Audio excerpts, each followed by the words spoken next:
Good evening and welcome to the Top Shelf News, where we show the freshest of news on the Mirelands broadcast throughout the Great Library. I'm the camera aperture, bringing the news to you behind my anime Rambot avatar. Thank you for joining us tonight. With the intervention of the Historian Empire, the now named Redundant War, the Historian Fire Squadron has raided a New Horizons port. Near the end of the second turn, the Historian Empire sent a squadron of fighter aircraft to the New Horizons port of Limensbury. The New Horizons monarchy, in response to the approaching squadron, scrambled its dock fleet and moved away from the port. Reports showed that the Historian fighters, previously flying in Limensbury airspace, changed course towards the ships, thus beginning the battle.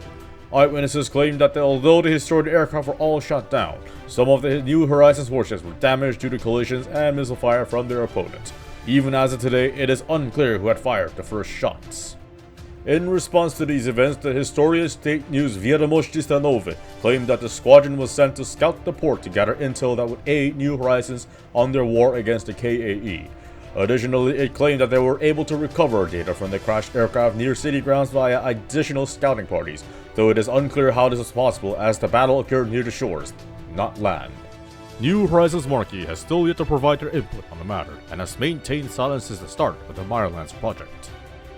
Continuing on the war, the Historian Empire has attempted to invade the capital of New Horizons monarchy twice in the last two turns, while the Historian Port of Trust was captured. After the skirmishes near the shores of Limensbury on the second turn, Historian armed forces then moved in towards the New Astra in attempts to seize it on the third and fourth turns.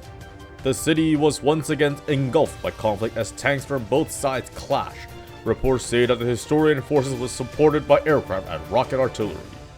Eyewitnesses and media during the third turn showed that some of the attackers' vehicles made it past the city defenses and entered it, resulting in an urban warfare for a short while.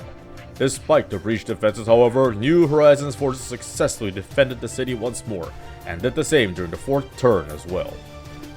Librarian orbital surveillance confirms that all of the identified Historia units were destroyed in the battle, with heavy casualties in the New Horizons monarchy as well. Analysts have yet to figure out the next moves on all three sides of the battle, and the KEE is actually reluctant to coordinate attacks with the Historian Empire as well.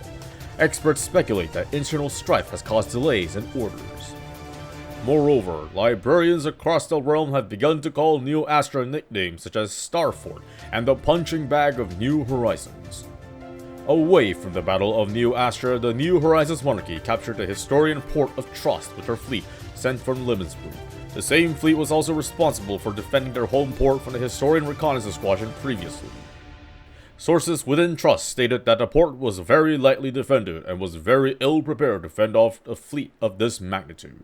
The port was quickly captured by New Horizons landing infantry after the bombardment. Both parties have yet to make public statements from the matter, where librarian experts are unsure on how the monarchy expects to hold on to this settlement that is deep within Historian territory and far away from their own. Moving on to the events of the Alternian Rudhirian War, the Rudhirian city of New Molmain has fallen to NAR forces. After showing no military activity during the second turn, the Alternian Resurgency launched a full-scale attack with 3 ground forces towards the Rudhirian city of New Molmain. Sources from within the city claim that the city defenses were inadequate for an attack force of this magnitude. The majority of the civilian population had already been evacuated to Haven by the time the Alternian forces closed in on the city. The city was quickly captured by the attackers, although some of the infrastructure, like the district that produced light industrial goods, were destroyed during the battle. Shortly after the fall of New Molmain to the Neo Alternian Resurgency during the third turn, the Pohang City State and Entras Confederacy publicly announced their declaration of war against the NAR. The Pohang City State claims that their war is to voluntarily enlist the NAR to their military, which is still confusing analysts to this day. In response to these declarations, the NAR released a statement that addressed their enemies. In their message to Rudhira-Saxum, Neo Alternian leadership criticized the Saxum government for its failure to accept peace terms, accusing it of driving its people to near extinction. They announced the Molmain Proclamation, offering civilians a 1-hour window to surrender before attacking, promising safety to those who do so. Those who resist will no longer be considered living beings but merely food. Addressing Pohang City State, the Resurgency dismissed accusations of desertion and criticized the lack of clear goals in Pohang's war efforts, referring to it as a barbaric raid. Pohang is exempt from the Molmain Proclamation until their surrender. Lastly, the Resurgency rejected Entrax Confederacy's reasoning for war, calling their claims baseless and labeling them as insignificant combatants, urging them to get lost. The Entrax Confederacy responded to this by apologizing for their blind declaration and offered peace conditions in hopes of finding a compromise for both Rudhira-Saxum and the Neo Alternian Resurgency.